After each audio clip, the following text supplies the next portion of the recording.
Two bodies were found in a Wheeling Heights home. A Wheeling man convicted of stabbing his wife several times faces another jury. Family and community members are attending visitation tonight for Wheeling Police Lieutenant William coverage Top 7 News at 6. It was a shocking incident that resulted in a long and troubling investigation. It was in this alley on Florida Street where a woman said she was simply minding her business and noticed that the gates behind her were open. That's when pit bulls came running through this yard and pitching in to be a little bit nicer to Mother Earth. And this area is called What Were They Thinking? And after grabbing this off the rack, what were they thinking? I thought it was a dress, but apparently they thought it should be pants. You know, you never know who you're going to find down here at the 28th Annual Upper Ohio Valley Italian Heritage Festival. As you can see, is one of the Easter seals patients. I'm Leigh Ann Towne. 1 minute the father is cooking lunch. The next minute he comes home to find fire crews at his North 16th Street Warwood home. The sounds of birds chirping were drowned out by the sharp sound of a family's smoke detector and fire crews feverishly drowning the flames at the corner of North 16th in Warwood Tuesday. Actually, a couple passersby stopped at the station just south of here and reported the fire. Guys got here within a couple minutes of that.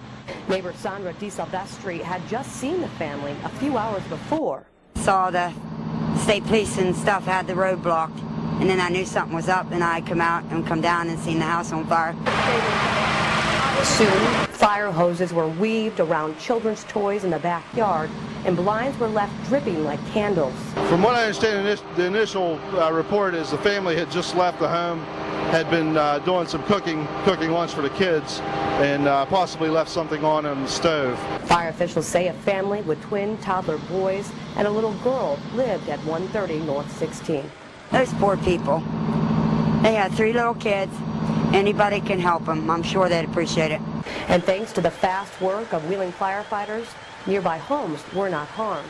The guys did a real good job knocking it down. The first crew in Engine 9 from the Warwood area, they knocked the fire down, and the other crew, Iving crews, went to the second floor and stopped it from spreading further. The home sustained severe heat, smoke, and water damage.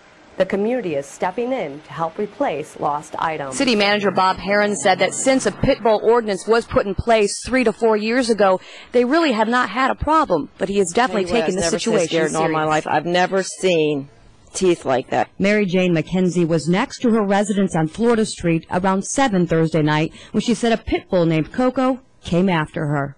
I heard somebody yelling for help. I looked out in the alley, and this lady here, Mary Jane, a pit bull was attacking her. Mary Jane made it to her steps but was bitten on the arm. Desmond attempted to get that dog away when another, he said, came after him. We both had to go to the emergency room and receive medical attention. The dogs belong at 312 South Penn. Friday morning, City Manager Bob Herron and Councilman Vern Seals addressed neighbors' concerns. I think we have the necessary ordinances in place to deal with this issue, and I know the police department was in the process of dealing with it when this incident happened last night. A lot of small children play in the area where the dogs live, according to residents. I feel totally helpless. What could I do if a dog had a hold of my granddaughter? Mincemeat for a kid that size. I had to move my swimming pool from the yard on my deck so that my kids could play safely. The residents want to see the dogs removed before it's more than scratches and bite marks and severe bruising. So what did those at 312 South Penn have to say? Go mess with somebody else. People out here doing worse than this, so go somewhere else. Thank goodness a neighbor yelled, because it probably could have actually been worse. And how were they able to get the dogs away? Through the graces of God, I had an angel on my shoulder. Those bitten are concerned because they don't know if the dog's shots are up to date. Tonight, our Everybody Has a Story adventure, which involves 360 legs, some pretty crazy hairdos, a father from Cuba and his family that now raises some of the most amazing creatures I've ever met, is quite enjoyable. Lulu? Lucy? Some parents have a hard time keeping the names of their own children straight, let alone the 90 alpacas that Luann and Ramon Fagundo have to. They're just sweet. They each have their own personality, which is really, just like dogs and cats. However, they have a sour side too.